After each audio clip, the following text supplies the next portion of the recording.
तो आज की क्लास में हम method of least square estimation को डिस्कस करने वाले हैं। ठीक है, लास्ट क्लासेस में हमने प्रॉपर्टीज ऑफ एस्टिमेटर्स और मेथड्स ऑफ एस्टिमेशन डिस्कस किया था। तो उसमें method of moments, method of maximum likelihood and method of minimum variance, ये तीन मेथड डिस्कस किए थे। तो एक दो मेथड और हैं जो थियोरेटिकली हम इसे एक्सप्लेन करेंगे। ठीक है, तो क्या होता है method of least square estimation, ये हम देखते हैं। तो इसमें क्या होता है, कुछ मेथड्स ऐसे होते हैं जो स्पेसिफिक कंडीशंस में ही यूज किए जाते हैं। ठीक है, तो ये कुछ मेथड ऐसे हैं जो स्पेसिफिक कंडीशन में यूज किए जाएंगे। अब जैसे मेथड ऑफ मोमेंट्स है या method of maximum likelihood estimation है, तो वो यूनिवर्सल मेथड है। ठीक है, वो किसी भी पैरामीटर, किसी भी पैरामेट्रिक डिस्ट्रीब्यूशंस के लिए पैरामीटर का एस्टिमेटर फाइंड करने के लिए हम क्या कर सकते हैं, यूज कर सकते हैं। ठीक है, लेकिन मेथड ऑफ मिनिमम वेरिएंस की बात की थी, तो मेथड ऑफ मिनिमम वेरिएंस का एक स्पेसिफिक यूज है। हम क्या करते हैं, उस मेथड से एमबीयूई फाइंड करते हैं, और आपको पता है भाई वो मेथड हमेशा सक्सेसफुल नहीं होगा, चाहे हम क्रैमर राव इनइक्वालिटी का यूज करें या चाहे सफिशिएंट स्टैटिस्टिक्स का यूज करें। क्रैमर राव इनइक्वालिटी में रेगुलरिटी कंडीशंस कहीं किसी पॉपुलेशन में होल्ड नहीं करेंगी, और किसी पॉपुलेशन में सफिशिएंट स्टैटिस्टिक्स एग्जिस्ट नहीं करेगा। ठीक है, तो कुछ लिमिटेशंस हैं। तो इसी तरह से method of least square estimation ये सबसे ओल्ड मेथड है। ठीक है, ये डाल्टन ने इसे डेवलप किया था इन अराउंड इन 1700। ठीक है, तो क्या मेथड है इसमें, सिंपली हमारे पास ऑब्जर्वेशंस हैं। ठीक, अगर हम इसको मैथमेटिकली डिस्क्राइब करें तो हम कह सकते हैं भाई let y1 y2 up to suppose yn are n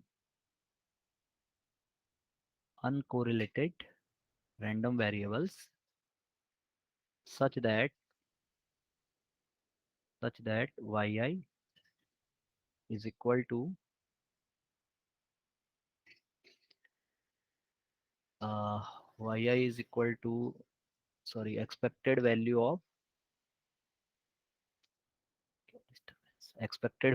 yi is equal to, suppose this is a function of theta I, where theta I is some parametric function.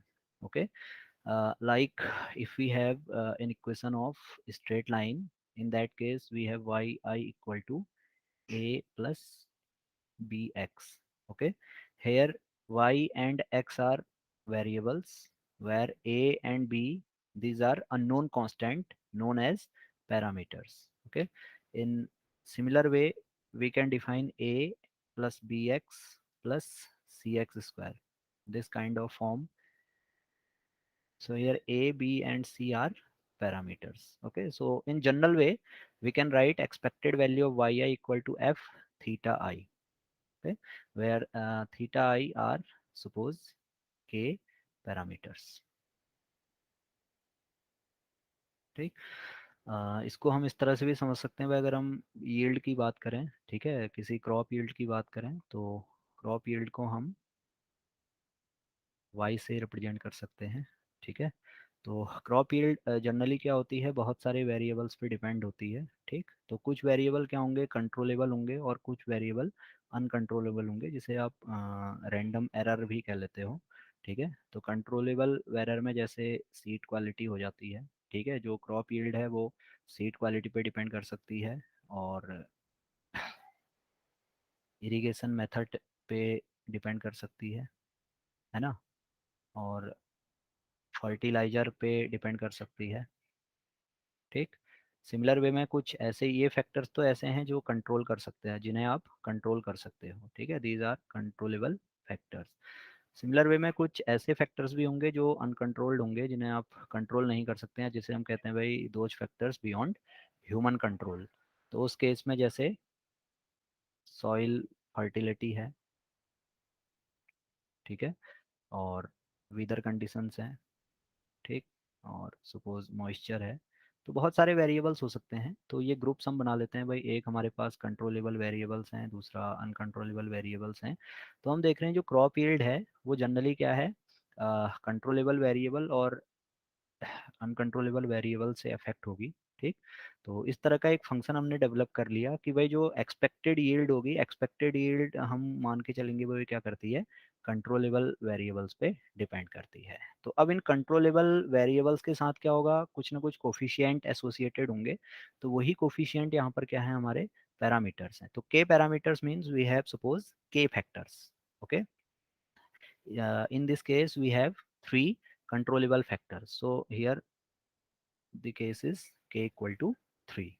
Okay, so expected value of y, that means expected crop yield is generally depends upon uh, the crop yield due to controllable variables. Okay, so we have the problem to estimate this these k parameters. Okay, तो यहाँ से हम देखते हैं हमें क्या करना है। जो क्रॉप यील्ड है वो बहुत सारे वेरिएबल्स पे डिपेंडेंट है। ठीक है, तो हमने क्या किया, एक के पैरामीटर इक्वेशन इस तरह से डेवलप कर ली। ठीक, तो यहाँ पर हमारे पास के पैरामीटर्स हैं, हमें इन के पैरामीटर्स को एस्टिमेट करना है। तो इसके लिए एक टर्म हम यूज़ करते हैं। हम कहेंगे भाई जो वाई आई है ये हमारी एक्चुअल वैल्यू है, और जो एफ थीटा आई है ये सपोज क्या है, एस्टिमेटेड वैल्यू है। ठीक, तो एक टर्म यहाँ पे आती है, deviation between actual value and estimated value, deviation between actual value and estimated value is known as error।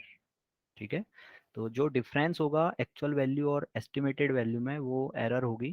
तो एरर को अगर हम ई से डिनोट करें तो एरर हो जाएगी simply actual value that is Y I minus its estimated value that is F theta i.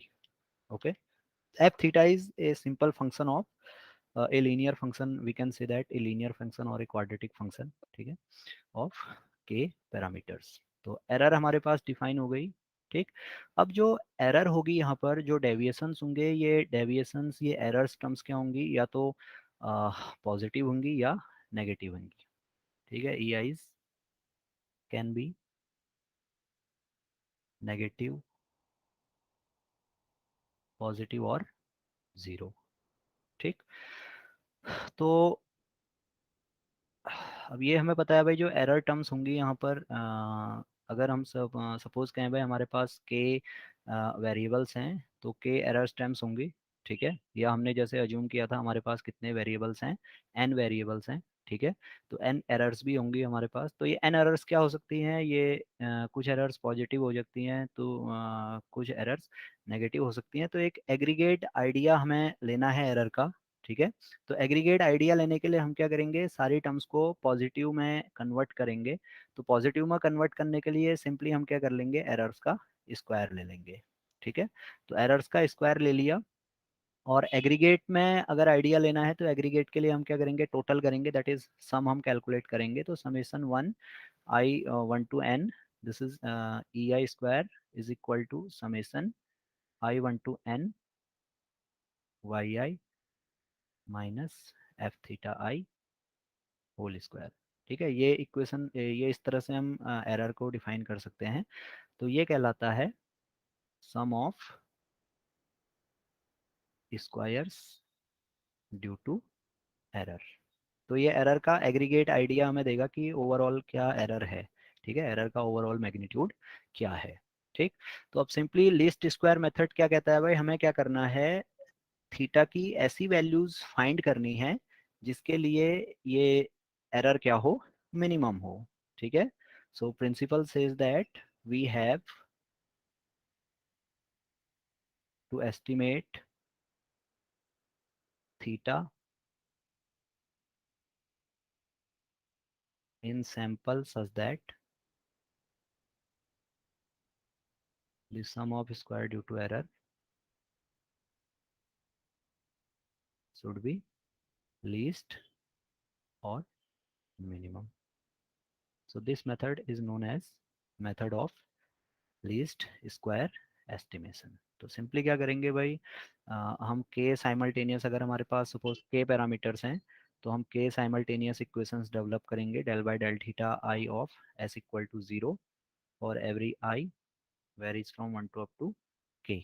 ठीक है, तो सॉल्व करेंगे थीटास के लिए तो हमें थीटा के एस्टिमेटर्स मिलेंगे। ठीक, अब ये क्या होना है, एस थीटा की वैल्यू के लिए मिनिमम होना है। ठीक है, तो मिनिमम के लिए कंडीशन क्या होगी, again del square by del theta I square of S, this should be most positive. ठीक है, ये जैसे मैक्सिमम लाइक्लीहुड एस्टिमेशन में हम देखते थे सेकंड डेरिवेटिव लॉग लाइक्लीहुड का क्या होना चाहिए था, मोस्ट नेगेटिव होना चाहिए था, क्योंकि वहाँ पर थीटा की ऐसी वैल्यू फाइंड करनी है जिसके लिए लाइक्लीहुड क्या हो, मैक्सिमम हो। तो यहाँ पर उसका रिवर्स है, हमें क्या करना है, थीटा की ऐसी वैल्यूज फाइंड करनी है जिसके लिए sum of square due to error क्या हो, मिनिमम हो। ठीक है, तो ये मेथड सबको क्लियर है? क्यों, किसी को अगर कोई कंफ्यूजन है तो आप पूछ सकते हैं, कोई डाउट हो? कोई डाउट नहीं है, तो ये सिंपल थियोरेटिकल बैकग्राउंड है, इसका यूज़ आप करते हो रिग्रेशन में। ठीक है, या कर्व फिटिंग में या टाइम सीरीज एनालिसिस में इसको यूज़ किया जाता है। ठीक है, वहाँ पर जैसे अगर एक एग्जांपल से समझें तो सपोज हमने कहा भाई जो क्रॉप यील्ड है वो सीड क्वालिटी पे डिपेंड करती है, तो इस तरह का एक ट्रेंड हमने बना लिया, इस तरह की एक एस्टिमेटिंग वैल्यू, एस्टिमेटिंग फंक्शन इस तरह से, एस्टिमेटर फंक्शन एक इस तरह से डेवलप कर लिया, y equal to A plus B X. तो हमें यहाँ पर अब ये पैरामीटर्स हैं a और b, तो इनकी वैल्यू फाइंड करनी है। ठीक है, तो इनकी वैल्यू फाइंड करने के लिए जो sum of square due to error होगा यहाँ पे एस एस ई जिसे आप कहते हो, या सिंपली एस से भी इसे नोट करते हैं। ठीक है, तो ये हो जाएगा summation Y I minus A minus B x I whole square. ठीक है, तो अब हमें क्या करना है, ए और बी की वैल्यू फाइंड करनी है, दो पैरामीटर्स हैं, number of parameters are two, so we have to solve two equations simultaneously. First one is del a of s equal to 0 and second one is del by del v of s equal to 0। ठीक है, तो जब इसे solve करेंगे तो दो equations आती हैं।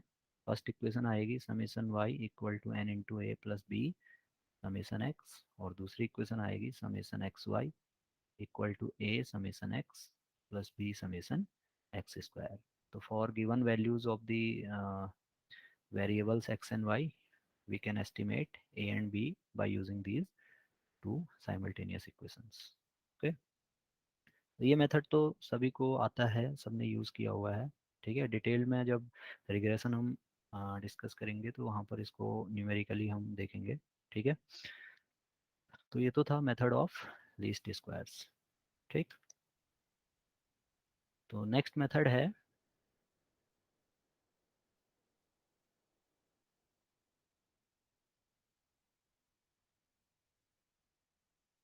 Method of minimum chi square. ठीक है, method of minimum chi square. तो इस मेथड की भी कुछ लिमिटेशंस हैं, कुछ प्रॉपर्टीज़ हैं। ठीक है, तो जो क्या प्रॉपर्टीज़ हैं, देखो जनरली जो method of minimum chi square है इसे हम डिस्क्रीट डिस्ट्रीब्यूशंस में यूज करते हैं, जहाँ पर हमें क्लासेस में डेटा गिवन होगा, हमें क्लासेस गिवन होंगी और उनकी करस्पॉन्डिंग प्रोबेबिलिटीज़ गिवन होंगी। ठीक है, तो प्रोबेबिलिटीज़ जनरली क्या होगा, पैरामेट्रिक फंक्शन की फॉर्म में होगा। ठीक है, तो वहाँ पर हमें क्या करना होगा, उन पैरामीटर्स को एस्टिमेट करना होगा। जैसे आपको ध्यान होगा, एक क्वेश्चन हमने देखा था इस पे, जहाँ पे रैंडम वेरिएबल की वैल्यूज गिवन थी। ठीक है, सपोज 1 2 3, और उनकी प्रोबेबिलिटीज गिवन थी, suppose 2c³ 3c² plus 1 5c-10, इस तरह की प्रोबेबिलिटीज गिवन थी। तो ये एक डिस्क्रीट प्रोबेबिलिटी डिस्ट्रीब्यूशन है। ठीक है, यहाँ पर first class, second class, third class, three classes हैं और हर क्लास की प्रोबेबिलिटी हमें गिवन है। ठीक है, तो यहाँ पर हमें क्या करना है, सपोज अगर सी एक पैरामीटर है, अननोन है। ठीक है, तो पैरामीटर है तो इसे एस्टिमेट करना है, तो हम यहाँ पर क्या कर सकते हैं, method of minimum chi square use कर सकते हैं। ठीक है, अब जनरली होता क्या है मेथड ऑफ का स्क्वायर, देखिए जब हमने प्रैक्टिकली हम बात करें तो हमारे पास फ्रीक्वेंसी डिस्ट्रीब्यूशन होता है। तो फ्रीक्वेंसी डिस्ट्रीब्यूशन की बात करें तो सपोज के क्लासेज हमारे पास हैं, ठीक है, और हर क्लास की फ्रीक्वेंसी हमें नोन है F1 F2 up to Fk। ठीक, तो ये तो है एक्सपेरिमेंटल रिजल्ट है हमारे पास डेटा सेट है। ये फ्रीक्वेंसी डिस्ट्रीब्यूशन हमने देखा था, फ्रीक्वेंसी डिस्ट्रीब्यूशन क्या हो सकता है, डिस्क्रीट हो सकता है और कंटिन्यूअस हो सकता है। तो इस तरह के डेटा में पैरामीटर्स को एस्टिमेट करने के लिए हम generally method of minimum chi square का यूज करते हैं। ठीक है, तो ये पूछा जा सकता है कि का square, method of minimum chi square estimation कब यूज होता है। तो आप कहोगे भाई ऐसा डेटा जहाँ पर डिस्ट्रीब्यूशन क्या होगा, डिस्क्रीट होगा या ग्रुप्ड डेटा होगा, ठीक है, डेटा ग्रुप्स में गिवन होगा, तो उस केस में पैरामीटर्स को एस्टिमेट करने के लिए काई स्क्वायर मेथड का हम यूज करते हैं। ठीक, अब होता क्या है काई स्क्वायर मेथड, देखो यहाँ पर रिलेटिव फ्रीक्वेंसी हम कैलकुलेट कर सकते हैं। ठीक है, अगर suppose sum of frequencies summation F है, या जिसे आप कैपिटल एन कह लेते हो, ठीक है, तो फर्स्ट ग्रुप की रिलेटिव फ्रीक्वेंसी हम कैलकुलेट कर सकते हैं। ये रिलेटिव फ्रीक्वेंसी होगी F1 बाई एन या F1 बाई समेसन एफ। ठीक है, तो यही कहलाता है हमारा प्रोबेबिलिटी फंक्शन। ठीक है, ये x1 अगर रैंडम वेरिएबल की बात कर लें तो x1 की प्रोबेबिलिटी क्या होगी यहाँ पर p1 which is given by f1 by N. Similarly x2 की प्रोबेबिलिटी हो जाएगी f2 by N. Similarly xk की प्रोबेबिलिटी हो जाएगी fk बाई एन। तो इसे मैं कह लूँ p2, इसे मैं कह लूँ pk। ठीक है, अब सपोज क्या है, ये p1 p2 pk सपोज क्या है, किसी पैरामीटर या कोई पैरामीटर्स हैं हमारे पास, उनका फंक्शंस है। ठीक है, प्रोबेबिलिटी क्या है, पैरामीट्रिक फंक्शन की फॉर्म में गिवन है, जैसे इस केस में गिवन है 2c³ 2c² प्लस 1 5c²। तो यहाँ पर ये c अननोन है। ठीक है, प्रोबेबिलिटीज हमें नोन नहीं है, किसी पैरामीट्रिक फंक्शन की फॉर्म में गिवन है। तो इस केस में इस थीटा को हम कैसे एस्टिमेट करेंगे, जब हमारे पास क्या होंगे, सपोज के क्लासेस होंगी। ठीक है, तो यहाँ पर हम क्या करते हैं, काई स्क्वायर का यूज करते हैं। तो काई स्क्वायर स्टैटिस्टिक, ये आपको पता है, काई स्क्वायर स्टैटिस्टिक अगर सिंपल टर्म्स में बात की जाए तो ये होता है समेसन ऑब्जर्व्ड वैल्यू माइनस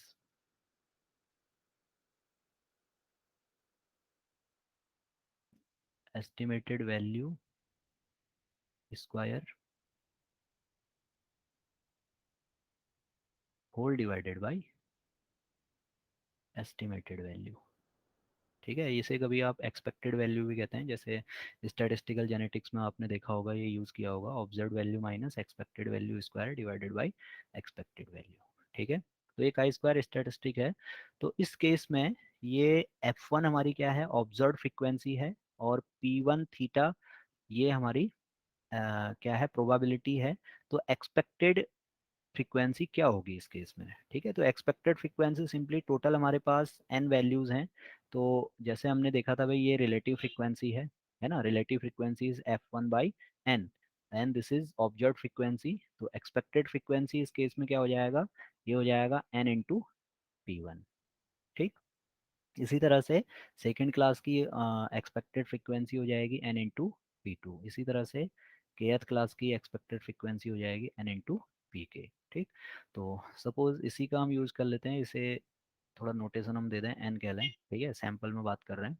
ठीक, तो यहाँ से हम क्या कर सकते हैं, काई स्क्वायर डिफाइन कर सकते हैं। तो काई स्क्वायर क्या हो जाएगा, chi square will be summation, suppose I 1 to k, suppose we have k classes, then observed frequency is fi and expected frequency is suppose n pi, where pi is some function of parameter theta। ये हम यहाँ पे define कर सकते हैं, where pi is some function of theta। Okay, इतना clear है सबको,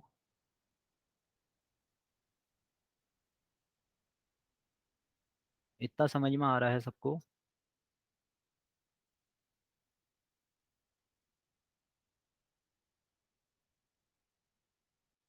क्यों, किसी को कोई कन्फ्यूजन तो नहीं है ना।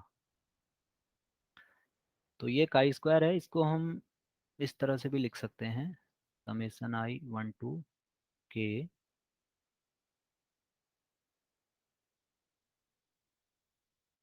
fi square upon N P I minus N लिखा जा सकता है। इस फॉर्मूले को इस फॉर्म में लिख सकते हैं। हम्म, लिख सकते हैं ना।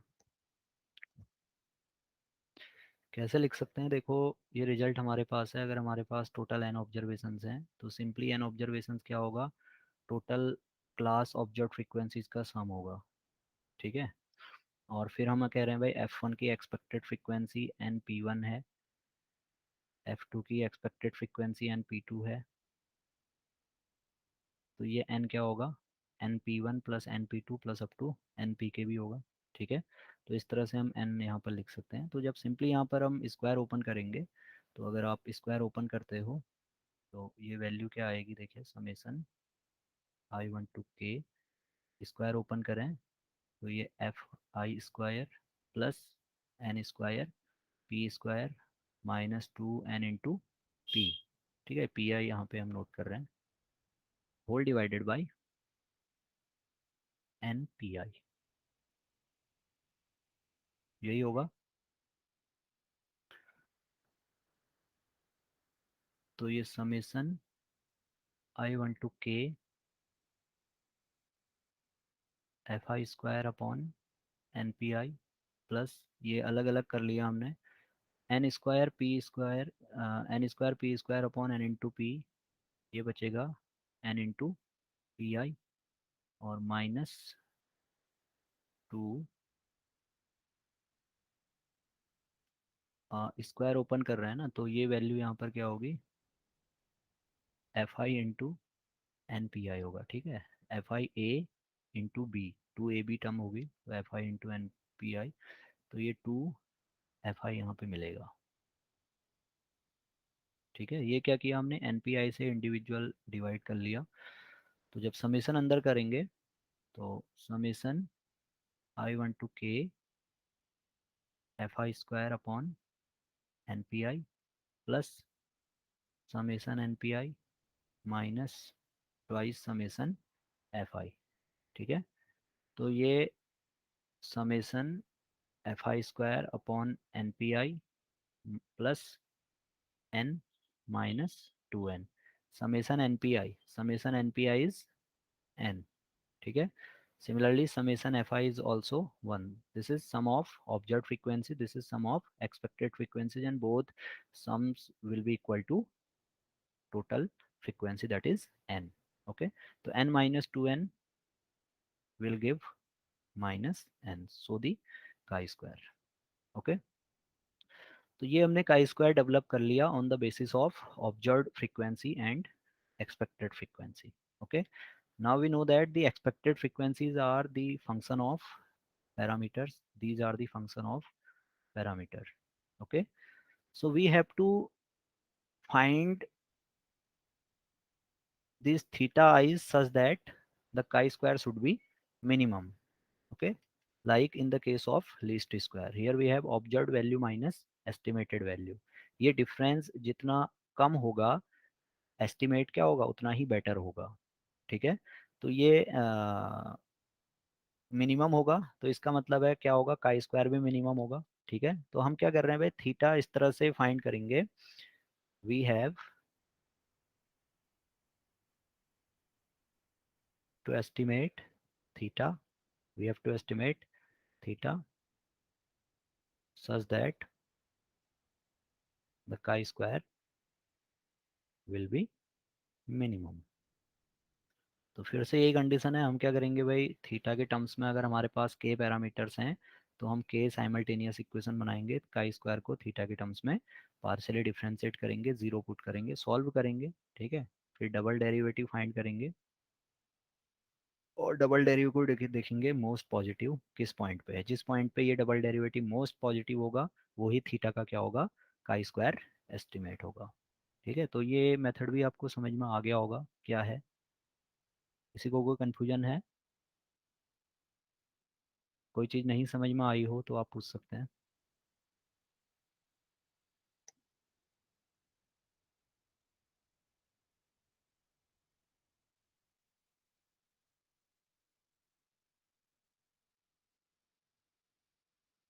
नहीं है कोई कन्फ्यूजन।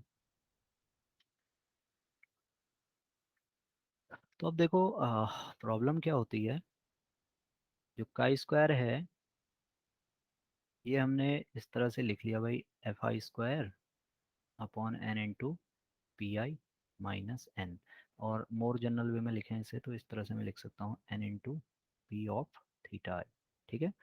तो ये एफ आई तो ऑब्जर्व फ्रिक्वेंसी और पी थीटा आई ये फंक्शन ऑफ पैरामीटर होगा। ठीक है, पैरामेट्रिक फंक्शन होगा। तो अब हमें क्या करना है, काई स्क्वायर को थीटा के टर्म्स में पार्शली डिफ्रेंशिएट करना है। तो आप देख रहे हैं डिनोमिनेटर में जो क्वांटिटी है इसे डिफ्रेंशिएट हम करेंगे, तो ये थोड़ा सा डिफ्रेंशिएशन क्या हो जाता है यहाँ पर, टिपिकल हो जाता है। ठीक है। तो इस डिफ्रेंशिएशन को सॉल्व करने के लिए हम क्या कर लेते हैं, काई स्क्वायर की वैल्यू चेंज कर लेते हैं। तो किस तरह से चेंज करेंगे काई स्क्वायर की वैल्यू। ये हमारे पास था काई स्क्वायर इक्वल टू, अगर जनरल वे में कहें, observe frequency minus expected frequency whole square upon expected frequency. ठीक है, ये काई स्क्वायर था। तो हम क्या कर लेते हैं, इस काई स्क्वायर को मॉडिफाई कर देते हैं। तो ये कहलाएगा मॉडिफाइड काई स्क्वायर। तो सिंपली क्या करेंगे, यहाँ पर summation e minus o whole square upon o. ठीक है, ये करेंगे। तो ऐसा करने से क्या होगा, ऐसा करने से जो पैरामेट्रिक फंक्शन है जो अभी डिनोमिनेटर में है, ये पैरामेट्रिक फंक्शन कहाँ आ जाएगा, न्यूमरेटर में आ जाएगा। ठीक है। तो जब ये अप्लाई करेंगे तो सिंपली ये क्या हो जाएगा, chi square equal to summation expected frequencies N P theta I minus observe frequency suppose F I, this is whole square divided by F I. I varies from 1 to up to K classes की probabilities हमें given होंगी, हर class की probability given है। ठीक है। तो suppose के क्लासेज हैं, तो इस तरह से हम काई स्क्वायर डेवलप कर लेंगे। तो ये काई स्क्वायर कहलाएगा मॉडिफाइड काई स्क्वायर। ठीक है, ये ध्यान में रखना है आपने, ये पूछा जा सकता है। The value of modified chi square is given bye, तो एक फॉर्मूला तो ये है इसका। इसी को जब हम एक्सपेंड करेंगे, ठीक है, तो एक्सपेंशन करने के बाद ये प्रॉपर्टी हम अप्लाई करेंगे, summation F and summation N P theta is equal to N. तो ये प्रॉपर्टी अप्लाई करने के बाद ये वैल्यू मिल जाएगी हमें, आई वन टू के कितना मिलेगा, N square P square divided by F I square. ये P square P theta I होगा। ठीक है, माइनस एन। ओके। तो ये हो गया मॉडिफाइड काई स्क्वायर। तो in place of chi square we use modified chi square to estimate the parameters in a grouped frequency distribution. Okay, तो ये कॉन्सेप्ट भी सबको क्लियर होगा। ठीक है, ओरिजिनल का स्क्वायर तो ये तो था observe frequency minus expected frequency whole square upon expected frequency. हमने क्या कर लिया, अपनी कैलकुलेशंस को इजी करने के लिए का स्क्वायर मॉडिफाई कर लिया। ठीक है, यहाँ पर क्या होगा, ये पैरामेट्रिक फंक्शन न्यूमरेटर में आ जाएगा। अब न्यूमरेटर में डिफ्रेंसिएशन ज़्यादा ईजी है।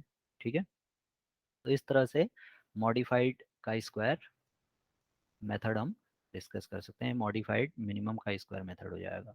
ठीक है, मेथड वही है, हमने क्या करना है, सिंपली काई स्क्वायर को थीटा के टर्म्स में ज़ीरो पुट करना है under the condition that del Y del theta square chi square should be most positive. Okay,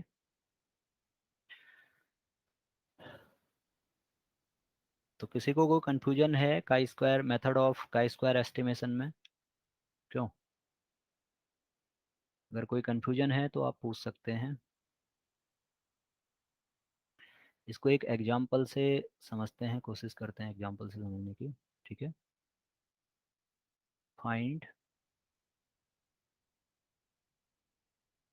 estimator of theta using minimum chi square estimation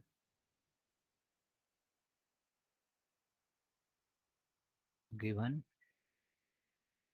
two classes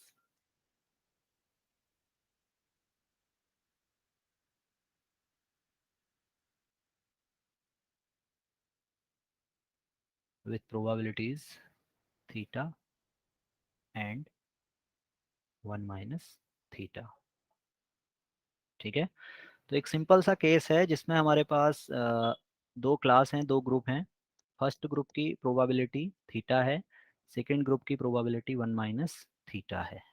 ठीक है, तो इस case में problem solve करने के लिए हमने क्या किया, एक n यूनिट का सैंपल ले लिया। तो हमने कहा भाई n1 क्या होगा, फर्स्ट क्लास का सैंपल साइज होगा।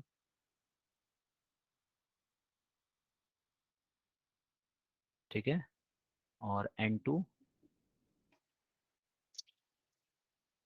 सेकंड क्लास का सैंपल साइज होगा।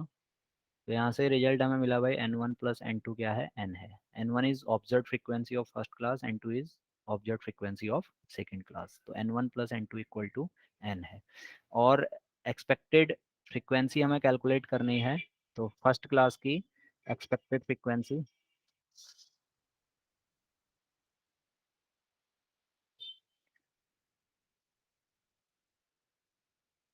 E1 इसे कह लें। ठीक है, तो ये होगा n इंटू थीटा, और E2 that means expected frequency of second class, this is n into 1 minus theta.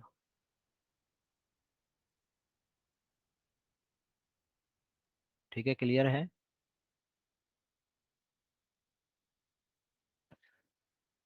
इतना क्लियर है सबको?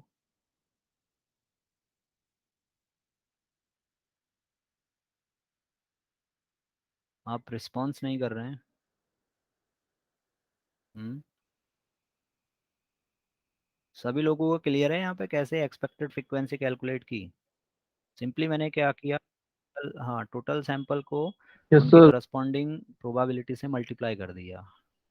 ठीक है, तो काई स्क्वायर कितना होगा, यहाँ पर मैं मॉडिफाइड काई स्क्वायर यूज़ करूँगा। तो मॉडिफाइड काई स्क्वायर यूज़ करने पे ये वैल्यू कितना आएगा?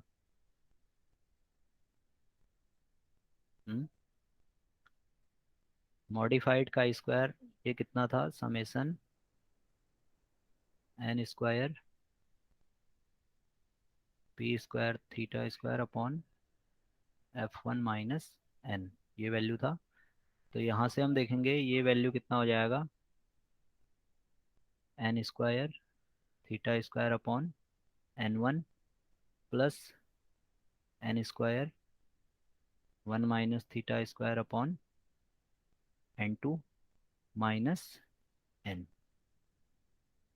यही होगा, मॉडिफाइड का स्क्वायर यूज़ कर रहा हूँ। अगर आप जो ओरिजिनल का स्क्वायर है उसे यूज़ करेंगे तो उस केस में ये क्वांटिटीज डिनोमिनेटर में चली जाएंगी, है ना, तो थोड़ा सा डिफ्रेंसिएशन टिपिकल हो जाता है। तो हम मॉडिफाइड का स्क्वायर का यूज़ करते हैं ज़्यादातर। तो ये का स्क्वायर निकल के आया। अब हमें क्या करना है, थीटा का एस्टिमेटर फाइंड करना है। तो थीटा का एस्टिमेटर फाइंड करने के लिए सिंपली क्या करेंगे, इस मॉडिफाइड का स्क्वायर को थीटा के टर्म्स में डिफ्रेंशिएट करेंगे, ज़ीरो पुट कर देंगे।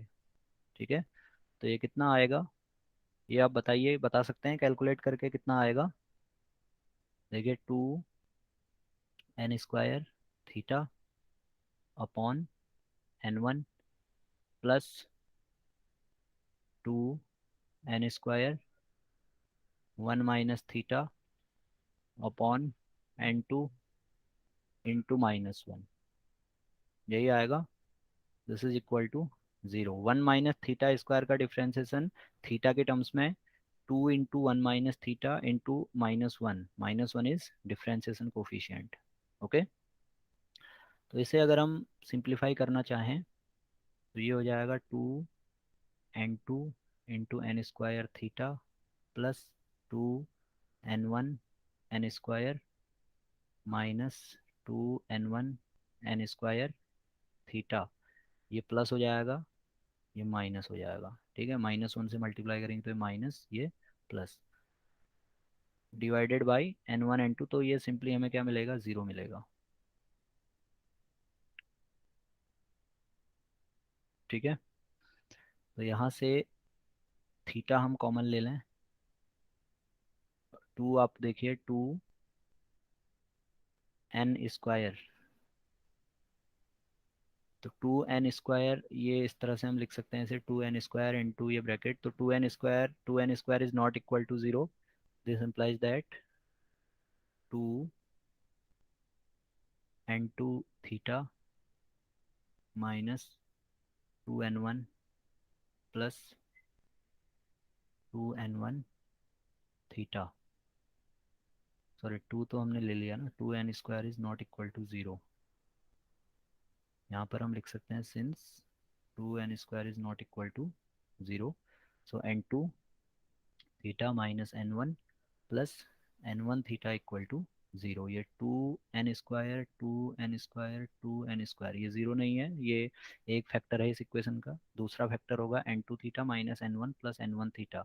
ठीक है, तो यहाँ से आप देखेंगे तो ये कितना आ जाएगा, theta equal to n1 upon n1 plus n2। This is chi square estimator of theta cap n1 upon n1 plus n2। Clear है? ये समझ में आया सबके, कैसे मैंने कैलकुलेट किया? क्यों?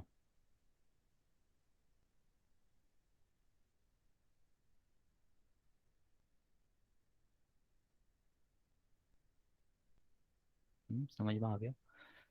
तो जैसे अगर हम n इक्वल टू 2 ले लें, n1 इक्वल टू 1 लें, n2 इक्वल टू 1 लें, ठीक है, हमने क्या किया, सिंपली एक ग्रुप में एक ऑब्जर्वेशन, हर ग्रुप में एक एक ऑब्जर्वेशन ले लिया।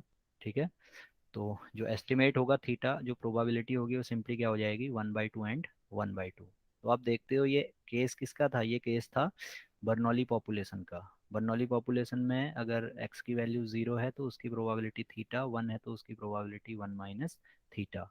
ठीक है, तो n इक्वल टू मैंने 2 ले लिया, n इक्वल टू 2 लेने पे n1 equal to 1, n2 equal to 1, तो उस केस में ये प्रोबेबिलिटी 0 की प्रोबेबिलिटी 1/2, 1 की प्रोबेबिलिटी 1/2। तो इसी तरह से आप डिफरेंट केस यहाँ पर डिस्कस कर सकते हो। n इक्वल टू 3 है, सपोज n1 इक्वल टू 1 है, n2 इक्वल टू 2 है, तो उस केस में थीटा गैप क्या हो जाएगा, उस केस में थीटा गैप हो जाएगा 1/3, यानी थीटा की वैल्यू होगी यहाँ पर 1/3 और 1 माइनस थीटा की वैल्यू होगी 2/3। तो इस तरह से आप थीटा यानी ये प्रोबेबिलिटीज कैलकुलेट कर सकते हो। तो आई होप कि आपको समझ में आ गया होगा method of minimum chi square क्या है। ठीक है, तो ये तो थे मेथड्स ऑफ एस्टिमेशन, और प्रॉपर्टीज ऑफ एस्टिमेटर्स भी हमने डिस्कस कर ली हैं। तो थ्योरी ऑफ एस्टिमेशन में पॉइंट एस्टिमेशन हमारा कंप्लीट हो गया है। तो इससे रिलेटेड कुछ प्रॉब्लम्स हैं आपको, तो वो आप पूछ सकते हैं, उसे फिर हम नेक्स्ट क्लासेस में जब हम क्वेश्चन आंसर्स करेंगे तो कोशिश करेंगे वहाँ पर उसे सॉल्व करने की।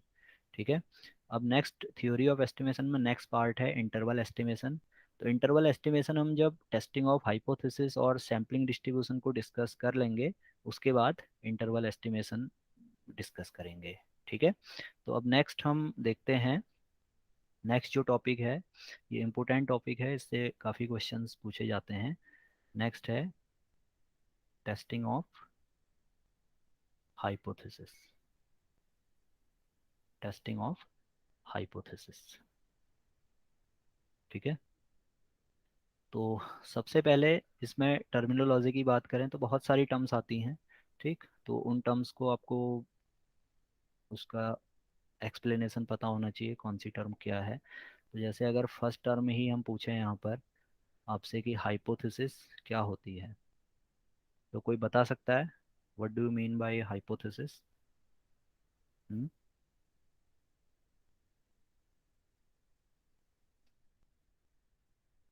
Can anyone explain it clearly? What is hypothesis?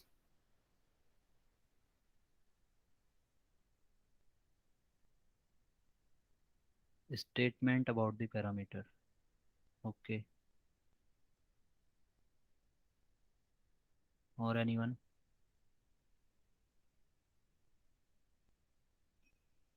और कोई बता सकते हैं हाइपोथेसिस क्या होती है, क्या समझते हैं हाइपोथेसिस से? हम्म,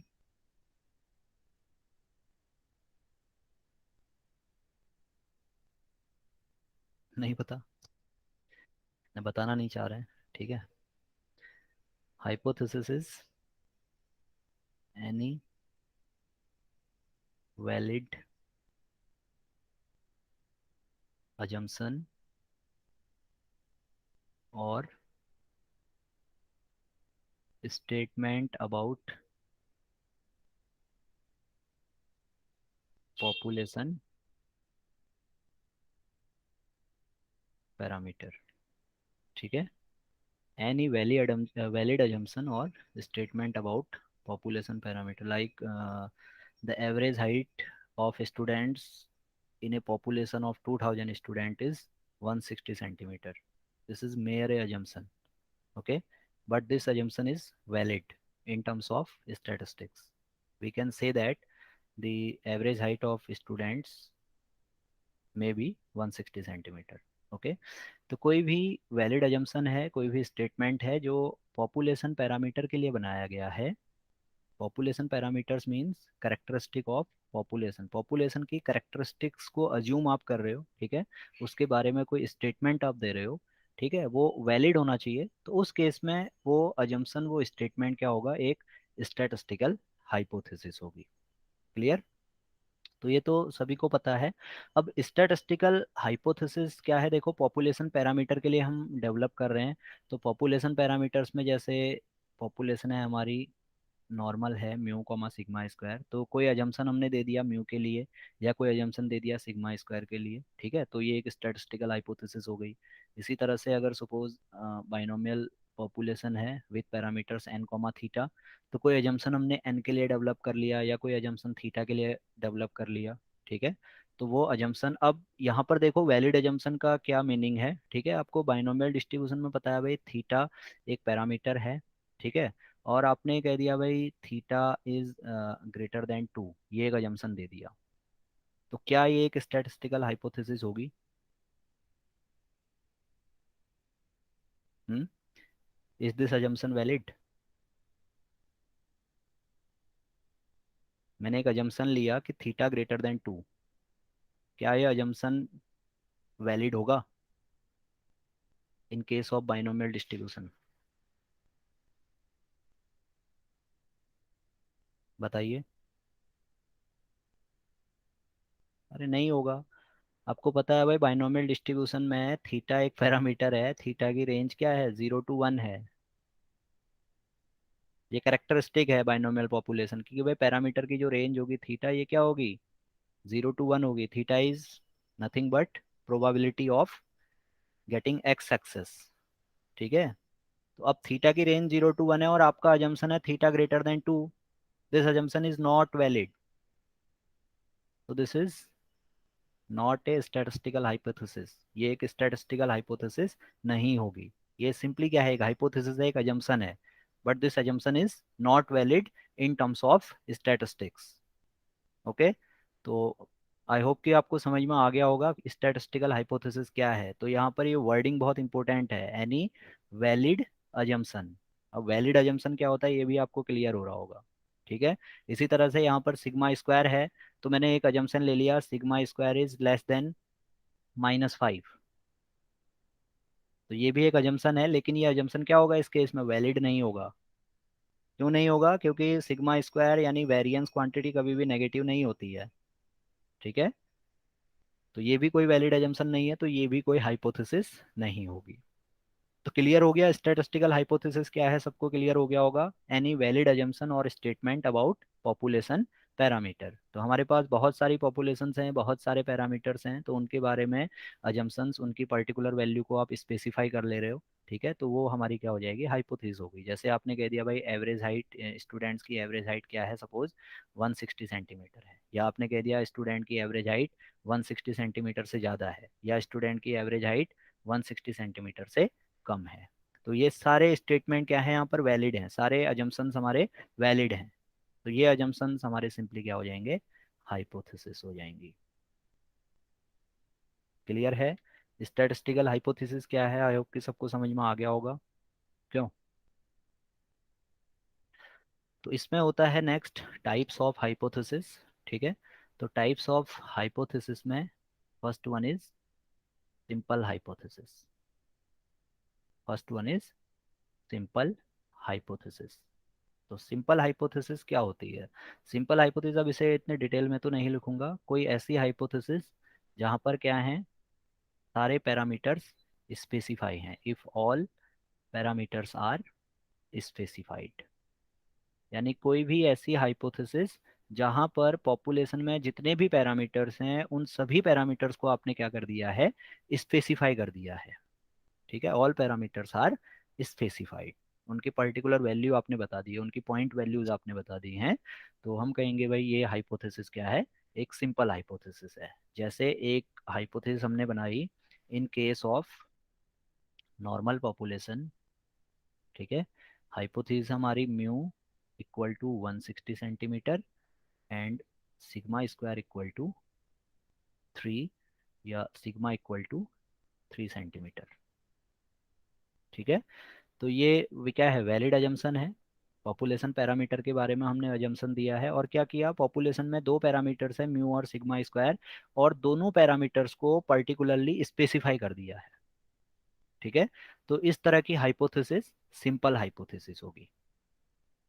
क्लियर है सबको सिंपल हाइपोथेसिस क्या है, क्यों? इसी तरह से अगर बाइनोमियल डिस्ट्रीब्यूशन की बात की जाए, if x follows binomial distribution with parameter n comma theta, तो यहाँ पर भी दो पैरामीटर्स हैं, तो हमने थीटा को डिफाइन कर दिया, theta is 1/2 and n is equal to 10। ठीक है, number of trials are 10 and probability in each trial is equal to 1/2। तो ये भी एक अजम्पशन है, मेयर अजम्पशन है। अजम्पशन हो सकता है इस तरह का, स्टेटमेंट वैलिड अजम्पशन है, इस तरह की कंडीशंस हो सकती है रैंडम एक्सपेरिमेंट्स में। ठीक है, तो इस तरह की हाइपोथेसिस जहां पर सारे पैरामीटर्स को आप क्या कर दे रहे हो, स्पेसिफाई कर रहे हो, यह हाइपोथेसिस क्या है, हमारी simple hypothesis. In simple hypothesis all parameters are specified. Clear? Next जो इंपोर्टेंट टर्म है ये है कंपोजिट हाइपोथेसिस। ठीक है, कंपोजिट हाइपोथेसिस क्या होगी, ऐसी हाइपोथेसिस जिसमें कुछ पैरामीटर्स क्या होंगे, अननोन होंगे। Some parameters are unknown. क्या किया, कुछ पैरामीटर्स को स्पेसिफाई कर दिया, कुछ पैरामीटर्स अननोन है, या हो सकता है ऑल सम। यहाँ पर ये कंडीशन भी होती है, ये भी आप कंफ्यूज नहीं करना है इसे, सम और ऑल पैरामीटर्स आर अननोन। यानी ऐसी हाइपोथेसिस जिसमें कुछ पैरामीटर्स अननोन हैं या सारे पैरामीटर्स अननोन हैं, इस तरह की हाइपोथेसिस क्या हो जाएगी, कंपोजिट हाइपोथेसिस हो जाएगी। अब जैसे हमने कहा भाई x follows normal distribution with mean mu and variance sigma square, तो यहाँ पे मैंने क्या किया, म्यू तो स्पेसिफाई कर दिया, मैंने कहा भाई स्टूडेंट्स की एवरेज हाइट क्या है, 160 सेंटीमीटर है, but sigma square is greater than 5। ठीक है, तो अब यहाँ पर सिग्मा स्क्वायर क्या है, अननोन है, ग्रेटर देन 5 है, but we do not have any specified value of sigma square in this case. Okay, तो ये एक कंपोजिट हाइपोथेसिस होगी। कुछ पैरामीटर्स कंप्लीटली स्पेसिफाइड हैं और कुछ पैरामीटर्स अननोन हैं। ठीक है, इसी तरह से मैं लिख सकता हूँ mu greater than 160, sigma square greater than 5, या यहाँ पर ये कह सकते हैं सीधे सीधे ऐसा भी कह सकते हैं भाई सिग्मा स्क्वायर इज अननोन। तो ये भी क्या है, एक कंपोजिट हाइपोथेसिस है। यहाँ पे क्या है, दोनों पैरामीटर्स स्पेसिफाई नहीं है। क्लियर है सिंपल हाइपोथेसिस क्या होती है, कंपोजिट हाइपोथेसिस क्या होती है, सबको क्लियर है ना?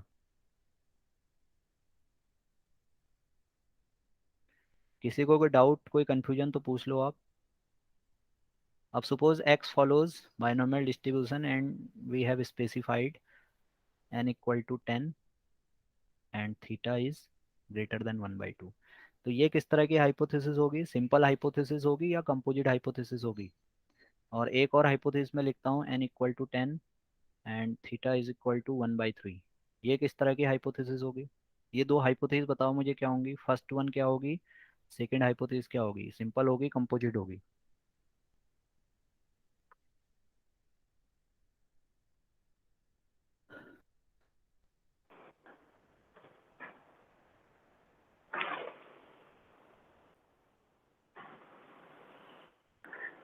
सर सेकंड जो फर्स्ट वाला है वो कंपोजिट होगा।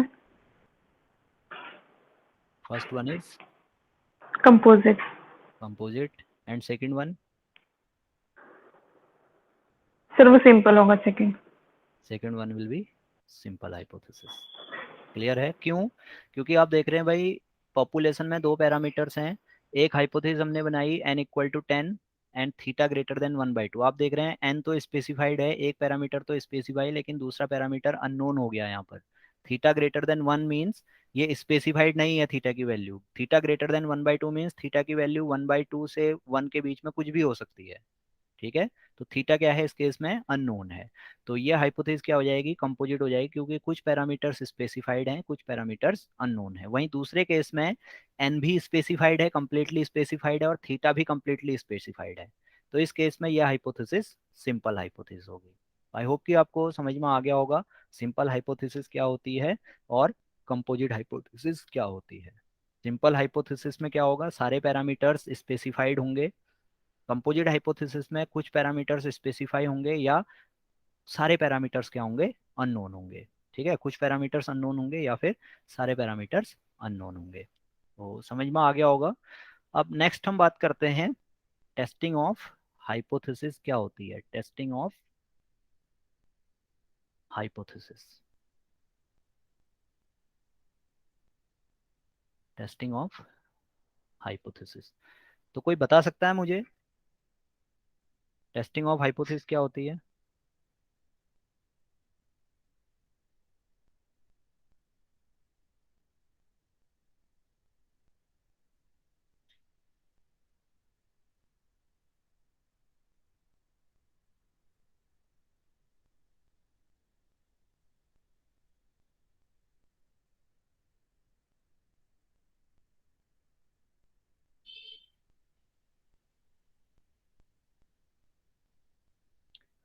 कोई बताएगा भाई टेस्टिंग ऑफ हाइपोथेसिस क्या होती है।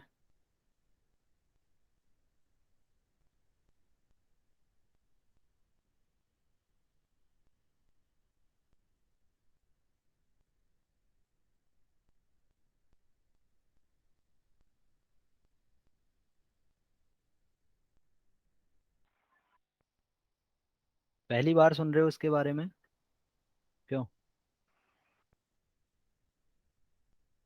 जो आपको समझ में आता है वो बताइए आप। What do you mean bye testing of hypothesis. procedure of checking whether our hypothesis is simple hypothesis means null hypothesis is true or not. What do you mean by null hypothesis. Null hypothesis तो अभी हमने discuss ही नहीं किया है।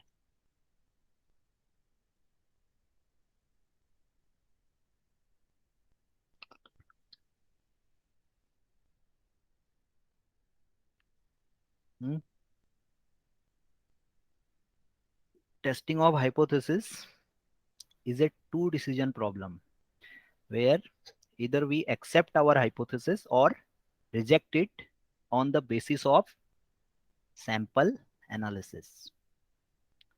Simply अगर आप बताना चाहते हैं टेस्टिंग ऑफ हाइपोथेसिस क्या है, तो आप कहोगे भाई ये क्या है, टू डिसीजन प्रॉब्लम है, जिसमें हमारे दो डिसीजन बन सकते हैं। या तो हम क्या करेंगे, अपनी हाइपोथेसिस को एक्सेप्ट करेंगे या फिर अपनी हाइपोथेसिस को रिजेक्ट करेंगे। और ये सारा प्रोसीजर किस पे बेस्ड है, सैंपल के एनालिसिस पे बेस्ड है। ठीक है, तो अगर यहाँ पर मैं लिखना चाहूँ टेस्टिंग ऑफ हाइपोथेसिस, तो हम लिख सकते हैं a two decision problem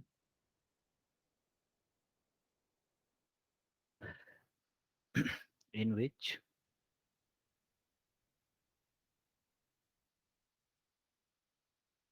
we either accept or reject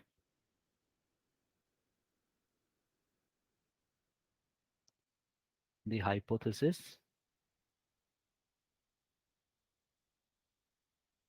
solely based upon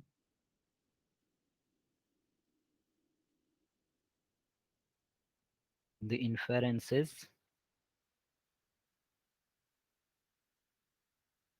drawn from a sample। ठीक है, तो ध्यान में रहेगा क्या होती है testing of hypothesis. Simply testing of hypothesis is a two decision problem where we either accept और reject our hypothesis on the basis of sample analysis. Clear है। तो अब सबको समझ में आ रहा होगा क्या है टेस्टिंग ऑफ हाइपोथेसिस। दो डिसीजन हमारे होंगे, या तो हम अपनी हाइपोथेसिस को एक्सेप्ट करेंगे या फिर अपनी हाइपोथेसिस को रिजेक्ट करेंगे। ठीक है, और ये सारा वर्क किस पे बेस्ड है? सैंपल पे बेस्ड है। क्लियर? तो टेस्टिंग ऑफ हाइपोथेसिस सबको समझ में आया होगा। तो अब जो टेस्टिंग ऑफ हाइपोथेसिस का प्रोसीजर है, इसमें हम कह रहे हैं भाई हम हाइपोथेसिस को एक्सेप्ट करेंगे और रिजेक्ट करेंगे। तो ये हाइपोथेसिस का स्ट्रक्चर क्या होगा, किस तरह की फॉर्म होगी हाइपोथेसिस की? ठीक है, और यहाँ पर ये भी ध्यान रखना है कि जो वर्क हम कर रहे हैं, जो प्रोसीजर हम यहाँ पर अप्लाई करेंगे, वो प्रोसीजर क्या होना चाहिए? अनबायस्ड होना चाहिए। तो अनबायस्ड प्रोसीजर के लिए हाइपोथेसिस क्या होनी चाहिए, किस तरह की हाइपोथेसिस हो कि हम अनबायसली वर्क कर सकें?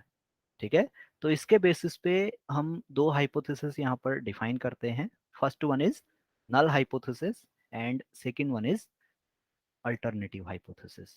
तो ये क्या होती हैं, इसे एक एग्जांपल से समझने की कोशिश करते हैं। हालांकि आप देखिए बुक में आप देखेंगे, चाहे आप गुप्ता कपूर की बुक में देखें या BL अग्रवाल की बुक में देखें, है ना, तो वहाँ पर काफ़ी अच्छे से एक्सप्लेन किया हुआ है इसे विथ एग्जांपल्स। ठीक, तो हम भी कोशिश करते हैं समझने की। सपोज हमारे पास दो कंपनीज हैं, company A and company B. ठीक, दोनों क्या करते हैं? सेम प्रोडक्ट डेवलप करते हैं। कंपनी ए और कंपनी बी का प्रोडक्ट क्या है? सेम है। ठीक है, तो अब यहाँ पर हमने क्या करना है, इस प्रोडक्ट की क्वालिटी की बात हो रही है। ठीक है, क्वालिटी क्या है? करेक्टरिस्टिक है, पॉपुलेशन करेक्टरिस्टिक है। मैंने बताया पॉपुलेशन करेक्टरिस्टिक क्या हो सकती है? कंटिन्यूअस हो सकती है और डिस्क्रीट हो सकती है। ठीक है, अब क्वालिटेटिव डेटा यहाँ पर है, तो ये एक तरह से डिस्क्रीट पैरामीटर हम कह सकते हैं इसे। ठीक है, तो क्वालिटी हमें चेक करनी है। ठीक, तो क्वालिटी चेक करने का क्या प्रोसीजर है वो हम बाद में डिस्कस करते हैं। यहाँ पर पहले हाइपोथेसिस की बात करें तो तीन तरह की हाइपोथेसिस हो सकती हैं। ठीक है, on the basis of quality. क्या क्या हाइपोथेसिस हो सकती है? पहली तो ये हो सकती है भाई, कंपनी ए की क्वालिटी क्या है? कंपनी बी के प्रोडक्ट से बेटर है। ठीक है, quality of company A's product is better than quality of company B's product. Okay, पहला अजम्पशन ये हो सकता है। दूसरा अजम्पशन हो सकता है company A is inferior to company B. ठीक, और तीसरा अजम्पशन हो सकता है company A is same as company B. That means quality of product of company A will be same of quality of company B. तो तीन तरह के स्टेटमेंट हम यहाँ पर बना सकते हैं। इसके अलावा भी कोई स्टेटमेंट हो सकता है? इनके अलावा भी कोई स्टेटमेंट हो सकते हैं यहाँ पर? नहीं हो सकते हैं, यही पॉसिबल स्टेटमेंट है, यही पॉसिबल अजम्पशंस हैं। ठीक है, तो इनमें से कौन सा स्टेटमेंट ऐसा है जो अनबायस्ड होगा? तीन स्टेटमेंट थर्ड। हैं। हम्म, थर्ड।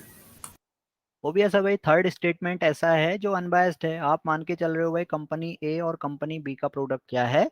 इक्वली इफेक्टिव है, यानी दोनों के बीच में डिफरेंस क्या है? जीरो है, नल है।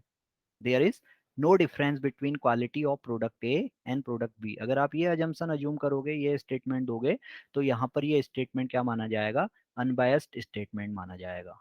होगा नहीं होगा? अगर आप कॉमन सेंस या सिंपल लॉजिक अप्लाई करें तो आप देख रहे हैं थर्ड स्टेटमेंट क्या है यहाँ पर? अनबायस्ड स्टेटमेंट है। क्लियर? अब क्या करना है, इस स्टेटमेंट को हमें टेस्ट करना है।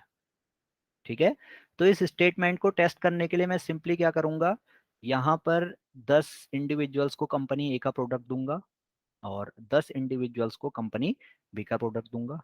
ठीक है, फिर देखूंगा कितने परसेंट लोग कंपनी ए के प्रोडक्ट से खुश हैं। ठीक है, उसकी क्वालिटी से खुश हैं। सपोज यहाँ आपको पता चला भाई 90% लोग क्या हैं, कंपनी ए के प्रोडक्ट से सेटिस्फाइड हैं, और यहाँ सिर्फ 70% इंडिविजुअल क्या हैं, कंपनी बी के प्रोडक्ट से सेटिस्फाइड हैं, उसकी क्वालिटी से सेटिस्फाइड हैं। ठीक, तो इस केस में अब जो अजम्पशन था आपका, company A, quality of company A is equivalent to quality of company B, तो ये टेस्ट के बेसिस पे क्या हो जाएगी? इस केस में रिजेक्ट हो जाएगी। होगा ऐसा? क्यों? देखो सैंपल एनालिसिस हम कर रहे हैं, ये सिंपल क्या है, सैंपल एनालिसिस है, ठीक है।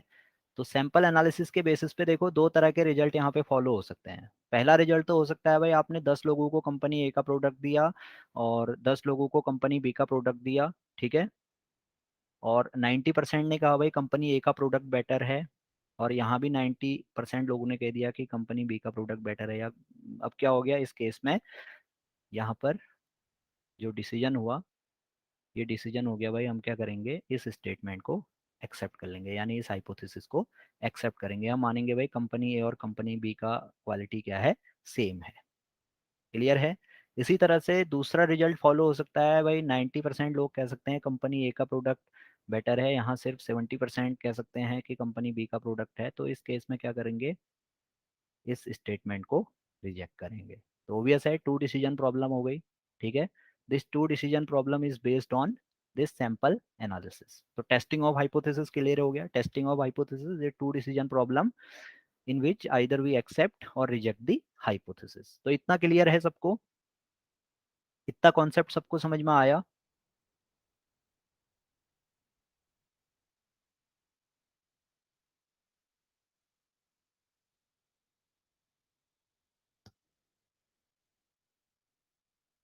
ठीक।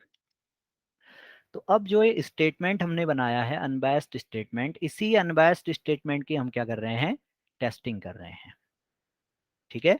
और इसी को क्या करेंगे हम, या तो एक्सेप्ट करेंगे या रिजेक्ट करेंगे, और ये डिसीजन सारा सैंपल के बेसिस पे होगा। अरे एक्सेप्ट करेंगे तो कोई प्रॉब्लम नहीं है, रिजेक्ट करेंगे तो फिर क्या अजम्पशन आप मानोगे, ठीक है। तो वहां से फिर आपको ये अजम्पशन मानना पड़ेगा भाई कंपनी ए का प्रोडक्ट क्या है, कंपनी बी के प्रोडक्ट से बेटर है। That means first statement. तो देखो दो स्टेटमेंट यहाँ पर बन गए। एक तो थर्ड स्टेटमेंट हो गया टेस्टिंग, जिसे आप टेस्ट कर रहे हो, जिससे जिसकी वजह से आपका टेस्ट क्या है, अनबायस्ड टेस्ट बन रहा है, ठीक है। और जब ये रिजेक्ट हो रहा है, अगर पॉसिबल केस है, डिसीजन है, पॉसिबिलिटी है कि ये क्या हो जाए, रिजेक्ट हो जाए, तो उस केस में फिर आप इस स्टेटमेंट को अज्यूम कर रहे हो। तो आप जनरली देख रहे हो यहाँ पर क्या है, दो हाइपोथेसिस हैं, ठीक है। तो इसमें से एक हाइपोथेसिस हमारी होगी नल हाइपोथेसिस। क्लियर। तो नल हाइपोथेसिस को हम डिफाइन करेंगे hypothesis of no difference, hypothesis of no difference, और the hypothesis to be tested. Clear. तो नल हाइपोथेसिस सबके समझ में आ गई। हाइपोथेसिस ऑफ नो डिफरेंस, कोई भी कंपैरिजन है, कोई भी स्टेटमेंट है, आपने उसे क्या करना है, नलीफाई करना है, ठीक है। कैसे नलीफाई करेंगे, कंपैरिजन को आप इक्वलिटी से नलीफाई कर दोगे, ठीक है। और किसी स्टेटमेंट को भी आप इक्वलिटी से नलीफाई कर सकते हो, या उसके नेगेशन में कुछ बोल के उसे नलीफाई कर सकते हो। क्लियर। तो ये हाइपोथेसिस हमारी null hypothesis, hypothesis of no difference, और the hypothesis to be tested, यानी जिस हाइपोथेसिस को हम टेस्ट करते हैं। तो ये भी आपको ध्यान रखना है, टेस्टिंग ऑफ हाइपोथेसिस में हमेशा नल हाइपोथेसिस को ही टेस्ट किया जाएगा। इसी के बेसिस पे क्या होगा, या तो नल हाइपोथेसिस एक्सेप्ट होगी या रिजेक्ट होगी, यानी इसी के बेसिस पे क्या होना है, डिसीजन बनना है। क्लियर। एंड इसको हम कहते हैं भाई it is denoted by H0, ठीक है। इसे H0 से हम डिनोट कर लेते हैं, ठीक। Then next one is alternative hypothesis, ठीक। तो अल्टरनेटिव हाइपोथेसिस क्या होगी, हाइपोथेसिस अकॉर्डिंग टू क्लेम और क्वेश्चन, और हम कह सकते हैं the rival hypothesis of null hypothesis, ठीक है। राइवल हाइपोथेसिस तो है, जब हमने नल हाइपोथेसिस को यहाँ पर इस स्टेटमेंट को रिजेक्ट किया on the basis of sample, तो हमें एक अल्टरनेटिव चाहिए ना, अल्टरनेटिव स्टेटमेंट चाहिए। तो that alternative statement is our alternative hypothesis, ठीक है। And it is denoted by H1. Sometime it is known as research hypothesis. तो रिसर्च हाइपोथेसिस ही क्या होती है हमारी, अल्टरनेटिव हाइपोथेसिस भी होती है, ठीक है। जैसे कोई रिसर्च आप कर रहे हैं, ठीक, तो उस केस में अब यहाँ पर आपको समझ में आ गया होगा भाई, मैं क्या कहता हूँ, मैंने क्या किया, एक क्लेम किया, ठीक है। कंपनी ए ने क्लेम कर दिया कि our product is better than product of company B, ये एक क्लेम है। यानी किस तरह का क्लेम है, कंपनी ए ग्रेटर देन कंपनी बी। इसे आपने नलीफाई करना है, तो इसे नलीफाई करने के लिए आपने ये स्टेटमेंट बनाया, तो सिंपली ये स्टेटमेंट हमारा नल हाइपोथेसिस हो गया, और जो क्लेम है, ये क्लेम हमारा क्या हो गया, अल्टरनेटिव हाइपोथेसिस हो गया। तो क्लियर है नल हाइपोथेसिस क्या है और अल्टरनेटिव हाइपोथेसिस क्या है, ठीक है। तो अब पैरामीटर्स के टर्म्स में बात करें, ठीक है, तो पैरामीटर्स के टर्म्स में बात करेंगे तो म्यू वन और म्यू टू हम कह सकते हैं, जैसे एवरेज क्वालिटी की बात करें, ठीक है, या एवरेज डेज की बात कर लें, ठीक है। जैसे कोई कंपनी ए और कंपनी बी क्या करती है, सपोज सोप डेवलप करती है, तो कंपनी ए का क्लेम है कि हमारा सोप जो है ऑन एन एवरेज 10 डेज चलता है, और कंपनी यानी कंपनी बी के सोप से ज़्यादा दिन, ऑन एन एवरेज ज़्यादा दिन हमारा सोप चलता है, ठीक है। तो उस केस में क्लेम क्या हो गया भाई, mu one greater than mu to. तो इसे आपने नलीफाई करना है, तो सिंपली आप कहोगे mu one minus mu two equal to zero, और mu one is equal to mu two. So this is our null hypothesis, and alternative hypothesis will be mu one greater than mu two, ठीक है। Similarly क्या हो सकता है, alternative hypothesis mu one less than mu two हो सकती है, alternative hypothesis mu one not equal to mu two हो सकता है, यानी उस केस में कोई कंपेरिजन नहीं हो सकता है, ठीक है। सिंपली हमें चेक करना है कि वो इक्वल है या नहीं है, क्लियर। तो अल्टरनेटिव हाइपोथेसिस तीन तरह की हो सकती है, ठीक। तो इसके बेसिस पे टाइप ऑफ टेस्ट हमारे डेवलप होते हैं, तो यहाँ से टाइप ऑफ टेस्ट हम डिस्कस कर लेते हैं। तो टाइप ऑफ टेस्ट क्या है, test based on alternative hypothesis, form of alternative, based on form of the alternative hypothesis, ठीक है। तो अगर इस तरह की फॉर्म है अल्टरनेटिव हाइपोथेसिस में, तो ये टेस्ट हमारा कहलाएगा वन टेल टेस्ट, ठीक है, या इसे हम कहेंगे राइट टेल्ड। इसमें आप टेल देखिए, टेल हमारी राइट में है, ठीक है, तो ये राइट टेल टेस्ट हो जाएगा। इसी तरह से सेकंड वाला भी क्या होगा,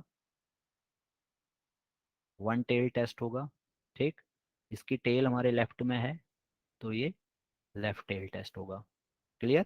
और थर्ड वन हमारा हो जाएगा टू टेल्ड टेस्ट। तो तीन तरह के टेस्ट हो सकते हैं, सॉरी दो तरह के टेस्ट हो सकते हैं, one tailed and to tailed. One tailed में दो तरह के case, right tailed and left tailed, clear. तो इसे हम आगे अभी यूज करेंगे क्या होता है। तो टाइप ऑफ टेस्ट क्लियर हो गया, तो ये कॉन्सेप्ट सबके समझ में आ गया, नल हाइपोथेसिस क्या होती है, अल्टरनेटिव हाइपोथेसिस क्या होती है, और types of test one tailed two tailed क्या हैं, क्यों। आगे बढ़ें अब, अगर किसी को कन्फ्यूजन है तो आप पूछ सकते हैं, कोई डाउट है, कोई चीज़ नहीं समझ में आई हो।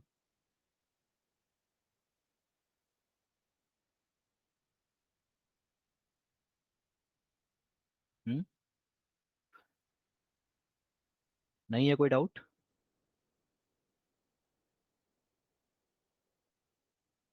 ओके। तो अब हम देख रहे हैं भाई, नल हाइपोथेसिस की बात हम कर रहे हैं, नल हाइपोथेसिस को टेस्ट कर रहे हैं, तो किस बेसिस पे हम कहेंगे कि हमें अपनी नल हाइपोथेसिस को एक्सेप्ट करना है और अपनी नल हाइपोथेसिस को रिजेक्ट करना है, ठीक है। तो इसके लिए हम क्या करते हैं, क्रिटिकल रीजन डेवलप करते हैं। अब ये क्रिटिकल रीजन क्या होता है, ठीक है। जनरली आप पढ़ते हो भाई, the region of rejection of null hypothesis, यानी ऐसा क्षेत्र जहां पर जाके नल हाइपोथेसिस क्या हो जाएगी, रिजेक्ट हो जाएगी, ठीक। तो इसे एक एग्जांपल से समझने की कोशिश करते हैं। सपोज हमारे पास 5 कॉइन्स हैं, ठीक है, और कॉइन्स का वेट इस तरह से डिस्ट्रीब्यूटेड है, फर्स्ट कॉइन का वेट 1 ग्राम है, फिफ्थ कॉइन का वेट 5 ग्राम है, ठीक। सपोज हमने क्या किया, 2 कॉइन्स का एक सैंपल कंसिडर कर लिया, ठीक, और सैम्पलिंग विदाउट रिप्लेसमेंट हमने की है। तो जो पॉसिबल सैंपल्स क्या होंगे, 5 C2 होंगे, दैट इज इसे आप सॉल्व करोगे 5 फैक्टोरियल अपॉन 3 फैक्टोरियल, तो ये कितना आएगा, 5 × 4 डिवाइडेड बाई 2, दैट इज 10। ठीक है, तो 10 पॉसिबल सैंपल्स हैं यहाँ पर। तो क्या क्या होंगे, थोड़ा सा ये डिस्ट्रीब्यूशन इसका बना लेते हैं, फिर एक्सप्लेन करते हैं क्रिटिकल रीजन क्या होता है।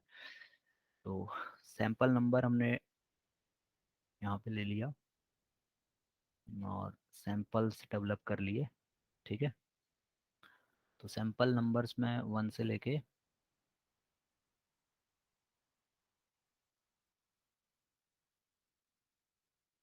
10 तक सैंपल्स होंगे, 10 पॉसिबल सैंपल्स है ना।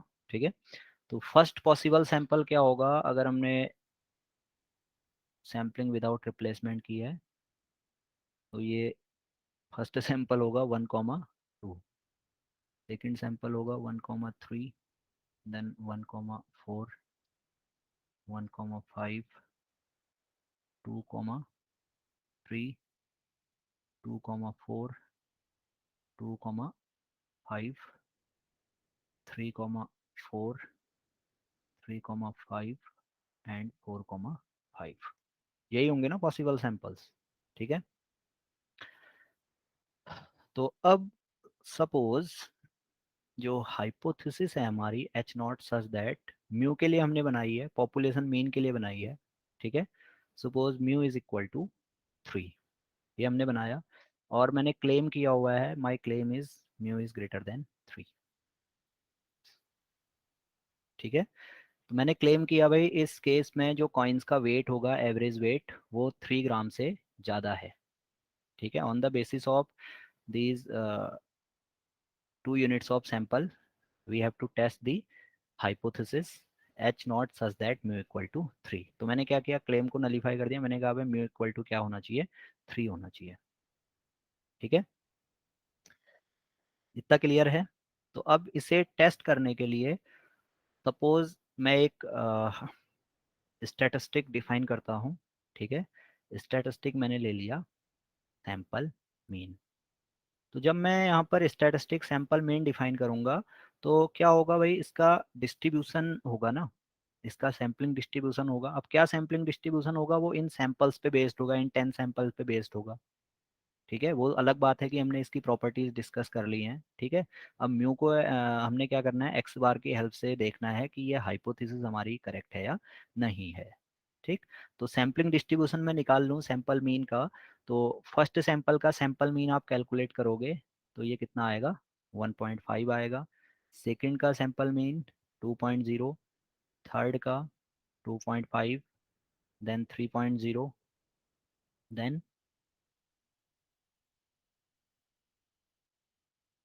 कितना आएगा, 3.0 2 3 that is 5, 2.5 2 4 that is 3.0 2 5 that is 3.5 3 4 2 5 7 3 4 7 3.5, then 3 5 4.0 4 5 9 4.5। तो ये हमारा सैम्पलिंग डिस्ट्रीब्यूशन है। ठीक है, या इसको हम कह सकते हैं भाई ये हमारा क्या है, sample space of the statistic है। ठीक, इतना क्लियर है सबको, क्यों?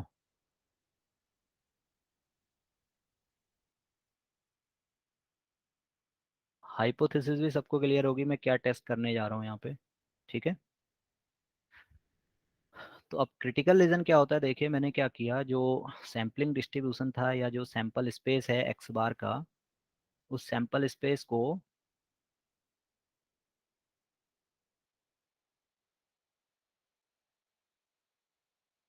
इस सैंपल स्पेस को मैंने क्या किया,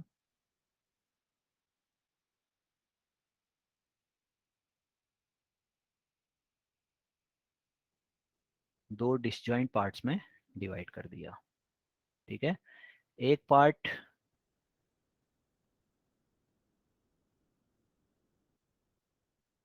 ये पार्ट हमारा डब्लू बार हमने इसे कह दिया और इस पार्ट को मैंने डब्लू कह दिया। ठीक है, अब एक क्राइटेरिया मैंने बनाया, डब्लू बार का मेरा क्राइटेरिया है भाई, if x bar is equal to 3। ठीक है, और डब्लू बार का क्राइटेरिया है एक्स बार ग्रेटर देन 3 और एक्स बार लेस देन 3। ठीक, इस बेसिस पे ये सैंपल स्पेस क्या हो गया, यानी जो सैम्पलिंग डिस्ट्रीब्यूशन है यहाँ पर एक्स बार का, ये सैम्पलिंग डिस्ट्रीब्यूशन दो डिसजॉइंट पार्ट्स में डिवाइड हो गया। एक पार्ट को मैंने डब्लू कहा, एक पार्ट को डब्लू बार कहा। ठीक है, इतना समझ में आया सबके? इतना सबके समझ में आ रहा है? सिंपली मैंने क्या किया, जो सैम्पलिंग डिस्ट्रीब्यूशन है, इस सैम्पलिंग डिस्ट्रीब्यूशन को दो पार्ट्स में डिवाइड कर दिया। डब्लू में क्या होंगे, डब्लू डब्लू बार में एक वैल्यू ये होगी और एक वैल्यू ये होगी, यानी कौन सा सैंपल, 1,5 एंड 2,4, ये दोनों सैंपल कहाँ होंगे, डब्लू बार में होंगे। बाकी जो सैंपल बचे जहां पर मीन, सैंपल मीन की वैल्यू लेस देन 3 है या ग्रेटर देन 3 है, वो डब्लू को बिलोंग करते हैं। ठीक है, इस तरह से मैंने अपना सैंपल स्पेस दो म्यूचुअली डिसजॉइंट पार्ट्स में डिवाइड कर दिया। म्यूचुअली डिसजॉइंट पार्ट्स का मीनिंग है भाई, डब्लू बार इंटरसेक्शन डब्लू ये क्या होगा, 5 होगा, और डब्लू बार यूनियन डब्लू ये सैंपल स्पेस होगा, एस होगा। क्लियर? इतना क्लियर है सबको?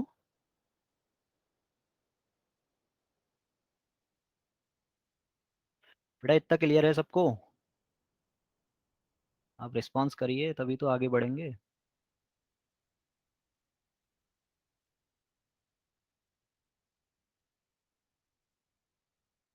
ठीक है, तो अब क्या हुआ अब क्या हुआ भाई, आप सैंपल कंसीडर कर रहे हो तो 10 पॉसिबल सैंपल्स हैं यहाँ पे। ठीक है, पॉसिबल सैंपल है तो क्या हो सकता है भाई, 5 सिक्कों में से कोई 2 सिक्के आप रैंडमली सेलेक्ट कर रहे हो। सपोज क्या हुआ आपका, ये वाला पेयर सेलेक्ट हो गया। फर्स्ट कॉइन का जो वेट है वो 1 ग्राम है, सेकंड का 3 ग्राम है। तो आपने देखा भाई ये सैंपल पॉइंट कहाँ बिलोंग करता है, ये सैंपल पॉइंट डब्लू में बिलोंग करता है। और इसमें आप देखोगे मीन कितना कैलकुलेट हुआ है, 2 कैलकुलेट हुआ है। तो आप कहते हो भाई इसके बेसिस पे ये नल हाइपोथेसिस क्या हो गई हमारी, रिजेक्ट हो गई। कहोगे ऐसा नहीं कहोगे? क्यों? एक सिंपल सा एग्जांपल मैं दे रहा हूँ आपको। आप पॉसिबल सैंपल्स हैं आपके पास, 10 पॉसिबल सैंपल्स हैं, उसमें से सपोज क्या हुआ, ये पॉसिबल सैंपल आपका सेलेक्ट हो गया। आपका क्या हुआ, कॉइन फर्स्ट यूनिट में 1 ग्राम का कॉइन सेलेक्ट हो गया, सेकेंड ड्राइंग में 3 ग्राम का कॉइन सेलेक्ट हो गया। आपने दोनों का मीन कैलकुलेट किया तो टोटल जो एवरेज मीन है सैंपल मीन वो 2.0 आ गया। तो 2.0 आया, आपने देखा भाई ये डब्ल्यू में बिलोंग करता है, यानी इस केस में आप क्या करोगे, अपनी नल हाइपोथेसिस को रिजेक्ट कर दोगे। इसी तरह से एक और केस हो सकता है, आपने सैंपल कंसिडर किया और ये वाला सैंपल सेलेक्ट हो गया 1,5 या 2,4 सेलेक्ट हो गया। तो इस केस में आप देख रहे हो भाई ये सैंपल पॉइंट कहाँ जा रहा है, ये सैंपल पॉइंट डब्ल्यू बार में जा रहा है। तो इस केस में आप क्या करोगे, अपनी नल हाइपोथेसिस को एक्सेप्ट कर दोगे। आप कहोगे हाँ भाई एवरेज कितना है, 3 है। क्लियर? इतना समझ में आ गया, ये प्रोसीजर समझ में आ गया, यही प्रोसीजर होगा यहाँ पर टेस्टिंग में, यही प्रोसीजर होता है। ठीक है, तो अब ये जो रिजेक्शन आप कर रहे हो या एक्सेप्टेंस आप कर रहे हो नल हाइपोथेसिस का, ये सिंपली किसके बेसिस पे कर रहे हो, इन दो रीजन्स के बेसिस पे कर रहे हो। ठीक है, तो यहाँ पर जब हम क्रिटिकल रीजन को डिफाइन करते हैं तो क्रिटिकल रीजन को मैं लिखूंगा। अब ये यहाँ पर इम्पोर्टेंट है इसकी डेफिनेशन। अब देखो आप पता नहीं कितना समझ पाते हो उसे। ठीक है, मैं कोशिश कर रहा हूँ एक्सप्लेन करने की। Critical reason is the reason of rejection of null hypothesis when null hypothesis is true। ठीक, तो हम क्या कह रहे हैं भाई, नल हाइपोथेसिस को रिजेक्ट कर रहे हैं। अब सपोज करिए फर्स्ट वाला केस, ठीक है, फर्स्ट केस कंसिडर करिए जहां पर सैंपल पॉइंट आपका कौन सा सेलेक्ट हुआ, सैंपल पॉइंट सेलेक्ट हुआ 1,3, ये आपका सैंपल सेलेक्ट हुआ है। ठीक, तो इसके बेसिस पे आपने क्या कर दिया, नल हाइपोथेसिस को रिजेक्ट कर दिया। अगर आप ध्यान दीजिए, नल हाइपोथेसिस है म्यू इक्वल टू 3, और जब आप पॉपुलेशन में पॉपुलेशन का मीन कैलकुलेट करोगे तो ये कितना आएगा, 3 आएगा। यानी हमारी नल हाइपोथेसिस क्या है, ट्रू है। लेकिन ये सैंपल के बेसिस पे हम इसे क्या कर रहे हैं, रिजेक्ट कर रहे हैं। और सैंपल पॉइंट इस केस में कहाँ लाई करता है, डब्लू में लाई करता है। तो डब्लू एक ऐसा रीजन है जिसके बेसिस पे जब सैंपल पॉइंट उस रीजन में लाई करेगा तो हम क्या कर रहे हैं, अपनी नल हाइपोथेसिस को रिजेक्ट कर रहे हैं, जबकि वो नल हाइपोथेसिस हमारी क्या है, ट्रू है। ठीक है, so this W is known as critical region, इसीलिए इसका नाम क्रिटिकल है, दिस इज क्रिटिकल। ओके, तो क्रिटिकल रीजन सिंपली क्या हुआ, the region of rejection of null hypothesis when null hypothesis is true and is denoted by W. ठीक है, तो W हमारा क्या हो गया इस केस में, W क्रिटिकल रीजन हो गया, और W बार क्या हो गया इस केस में, एक्सेप्टेंस रीजन हो गया। तो क्रिटिकल रीजन क्या होता है और एक्सेप्टेंस रीजन क्या होता है, सब में सबको समझ में आ गया होगा। जैसे ही सैंपल पॉइंट क्या होगा, डब्ल्यू में लाई करेगा। ठीक है, हमने क्या किया है, सैंपल स्पेस को किसी पर्टिकुलर क्राइटेरिया के बेसिस पे दो म्यूचुअली डिसजॉइंट पार्ट्स में डिवाइड किया। यहाँ पर क्राइटेरिया क्या था, x bar equal to 3 and x bar greater than 3 और एक्स बार लेस देन 3। या क्रिटिकल रीजन के लिए जो क्राइटेरिया है, क्रिटिकल रीजन के लिए क्राइटेरिया है एक्स बार लेस देन 3 और एक्स बार ग्रेटर देन 3। इस क्राइटेरिया के बेसिस पे हमने यहाँ पर क्या किया, अपना क्रिटिकल रीजन डिफाइन किया और सैंपल पॉइंट हमारे क्रिटिकल रीजन में लाई किए, तो हमने अपनी नल हाइपोथेसिस को रिजेक्ट कर दिया। So the region of rejection of null hypothesis when null hypothesis is true is known as critical region. Clear है सबको क्या होता है क्रिटिकल रीजन? किसी को कोई कंफ्यूजन है, कोई डाउट है तो आप पूछ सकते हैं।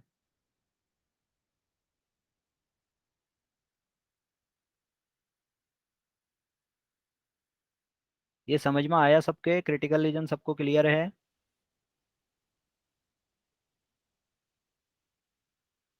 क्यों? ठीक है, तो जो क्राइटेरिया हम यहाँ पर डेवलप कर रहे हैं, जिस क्राइटेरिया के बेसिस पे हम सैंपल स्पेस को दो डिसजॉइंट पार्ट्स में डिवाइड करते हैं, ये क्राइटेरिया हमारा कहलाता है क्रिटिकल वैल्यू। ठीक है, ये क्रिटिकल वैल्यू क्या होती है, कैसे फाइंड करेंगे, अब आप देख रहे हैं क्रिटिकल वैल्यू सीधा सीधा क्या है, critical value depends on the distribution of x bar. ठीक है, ये एक्स बार लेस देन 3 या एक्स बार ग्रेटर देन 3, ये हमने इस डिस्ट्रीब्यूशन के बेसिस पे आइडेंटिफाई किया है। तो क्रिटिकल वैल्यू सीधे सीधे किस पे डिपेंड करती है, सैम्पलिंग डिस्ट्रीब्यूशन ऑफ स्टैटिस्टिक पे डिपेंड करती है। ठीक है, तो कैसे क्रिटिकल वैल्यू फाइंड करते हैं, स्टैटिस्टिक्स क्या होती हैं, ये हम आगे की क्लासेस में फिर डिस्कस करेंगे। तो क्रिटिकल रीजन सबको क्लियर हो गया होगा, तो आई होप कि आपको ये टर्म्स समझ में आ गई होंगी, नल हाइपोथेसिस क्या है, अल्टरनेटिव हाइपोथेसिस क्या है और क्रिटिकल रीजन क्या होता है। ठीक है, इसके बाद हम next types of error discuss करेंगे और उसके बाद कुछ प्रॉब्लम्स उस पर देखेंगे और देन फिर हम नेमन पियर्सन लेमा वगैरह इसको डिस्कस करेंगे नेक्स्ट क्लास में। ठीक है, सर हेलो। हाँ बताइए। ये सर ये क्रिटिकल रीजन जैसे +3 और -3 के रेंज में आप लिए ना, तो वो फिर डब्ल्यू बार में भी तो लाइक कर सकता है ना? डब्ल्यू बार के लिए कंडीशन है x bar must be equal to 3। ठीक है, ये सिंपल सी कंडीशन है भाई। आप थोड़ा सा वो फिगर थोड़ा सा छोटा बन रहा है। ठीक है, ये सपोज क्या है, हमारा एक्स बार का सैम्पलिंग डिस्ट्रीब्यूशन है। ठीक है, तो इस पे हमने क्या किया, इसे दो डिसजॉइंट पार्ट्स में डिवाइड कर लिया इस तरह से। ठीक, अब जो कंडीशन है, इस पार्ट को तो मैं डब्लू कहता हूँ, इस पार्ट को डब्लू बार कहता हूँ। तो डब्लू के लिए जो कंडीशन है, डब्लू के लिए कंडीशन है भाई एक्स ग्रेटर देन 3 और sorry x bar greater than 3 और एक्स बार लेस देन 3, ये कंडीशन मैंने बनाई है। तो एक कंडीशन ऐसी भी तो है कि एक्स बार इक्वल टू 3, तो जो एक्स बार इक्वल टू 3 होगा वो एक्सेप्टेंस रीजन होगा, और जब एक्स बार ग्रेटर देन 3 होगा या एक्स बार लेस देन 3 होगा तो वो रीजन हमारा डब्लू होगा। यानी जब एक्स बार ग्रेटर देन 3 है तो इसके लिए जो सैंपल पॉइंट्स हैं, इसके लिए सैंपल पॉइंट्स क्या हैं, ये हमने अभी ऊपर देखा था। इसके लिए सैंपल पॉइंट्स ये हैं, देखो ये सैंपल पॉइंट्स है ना हमारे डिफरेंट 10 सैंपल पॉइंट्स हैं। तो इन 10 सैंपल पॉइंट्स को जब हम यहाँ पर अरेंज करेंगे तो क्या होगा, ये जो 1,5 वाला जो सैंपल पॉइंट है, 1,5 ये डब्ल्यू बार में जाएगा, 2,4 ये डब्ल्यू बार में जाएगा। क्यों? क्योंकि ये क्या करता है, एक्स बार इक्वल टू 3 की कंडीशन को होल्ड करता है। अब बाकी जो कंडीशन है क्रिटिकल रीजन के लिए, वो कंडीशन है भाई एक्स बार ग्रेटर देन 3 और एक्स बार लेस देन 3। ये क्राइटेरिया मैंने सिंपली डेवलप किया है। ठीक है, तो इस केस में आप देखोगे ये जो बाकी बचे सैंपल्स, ठीक है, ये कहाँ जा रहे हैं, एक्स बार लेस देन 3, यानी ये भी क्रिटिकल रीजन डब्ल्यू में जाएंगे। इसी तरह से 2,3 ये भी क्रिटिकल रीजन डब्ल्यू में जाएगा। इसी तरह से 2,5 से लेके 4,5 ये भी कहाँ जाएंगे, क्रिटिकल रीजन डब्ल्यू में जाएंगे। तो हमारे पास क्या है, डब्ल्यू बार में सिर्फ दो सैंपल पॉइंट्स हैं। ठीक है, डब्ल्यू बार में सिर्फ दो सैंपल पॉइंट्स है, इसे अगर x1 x2 से नोट कर लें, और डब्ल्यू में रिमेनिंग 8 सैंपल पॉइंट्स हैं। x1 सपोज इसे हम x1 x2 कह लें, या इसको इसके नंबर्स पे बात करें, सपोज x4 एंड x6 इसे कह लें। तो W बार में x4 और x6, और यहाँ पर x1 x2 accept x4 and x6 up to x10। तो ये सैंपल पॉइंट्स हमारे W में है। तो अब इनमें से कोई भी सैंपल पॉइंट हम लेते हैं, पॉसिबिलिटी है ना, 10 पॉसिबल सैंपल्स हैं, तो कोई भी सैंपल पॉइंट आ सकता है।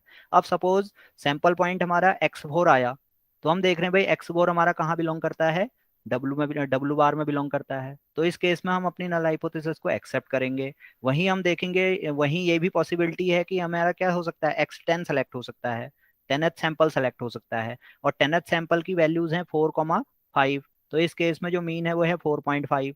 तो ये सैंपल पॉइंट x10 कहाँ लाई करेगा, W में लाई करेगा। जब x10 W में लाई करेगा, तो इस केस में क्या कर रहे हैं हम, अपनी नल हाइपोथेसिस को रिजेक्ट कर रहे हैं। जब x4 W बार में लाई कर रहा है, तो इस केस में हम अपनी नल हाइपोथेसिस को एक्सेप्ट कर रहे हैं। This is the concept of critical region. Simply हमने क्या किया, एक ऐसे रीजन डेवलप कर लिया जिसके बेसिस पे हम क्या करें, अपनी नल हाइपोथेसिस को रिजेक्ट करें। लेकिन कंडीशन क्या है, नल हाइपोथेसिस क्या होगी, ट्रू होगी। क्लियर है क्रिटिकल रीजन क्या होता है, क्यों, या कोई और डाउट है अभी? No sir. ठीक है। तो इस तरह से हम देखते हैं। अब ये जो ब्लू लाइन यहाँ पे मैंने बनाई है, ये हमारी क्या है, क्रिटिकल वैल्यू है। अब ये क्रिटिकल वैल्यू सिंपली क्या करेगी, क्रिटिकल वैल्यू इस स्टैटिस्टिक के डिस्ट्रीब्यूशन पे डिपेंड करेगी। सबसे पहले हमें इस स्टैटिस्टिक का डिस्ट्रीब्यूशन पता होना चाहिए। यहाँ पे तो मैंने सिंपली एक क्राइटेरिया डेवलप कर लिया, ठीक है। अब जो स्टैटिस्टिक्स हम यहाँ पर यूज करते हैं, वो एंसिलरी स्टैटिस्टिक्स हम यूज करते हैं, ठीक है। एंसिलरी स्टैटिस्टिक्स मींस ऐसी स्टैटिस्टिक्स जिनका डिस्ट्रीब्यूशन क्या होगा, पैरामीटर के इंडिपेंडेंट होगा, ठीक है। तो एंसिलरी स्टैटिस्टिक्स में हम जेड यूज करते हैं, टी यूज करते हैं, काई स्क्वायर और एफ, ये 4 एंसिलरी स्टैटिस्टिक्स हम यूज करते हैं टेस्टिंग में, ठीक है। तो क्या होती है टेस्टिंग, अभी आगे डिस्कस करेंगे। तो इतना क्लियर है सबको अभी? तो अभी इतना करते हैं, नेक्स्ट क्लास में हम फिर इसे आगे कोशिश करेंगे कि नेक्स्ट क्लास में इसे कंप्लीट कर लें, ठीक है। तो कुछ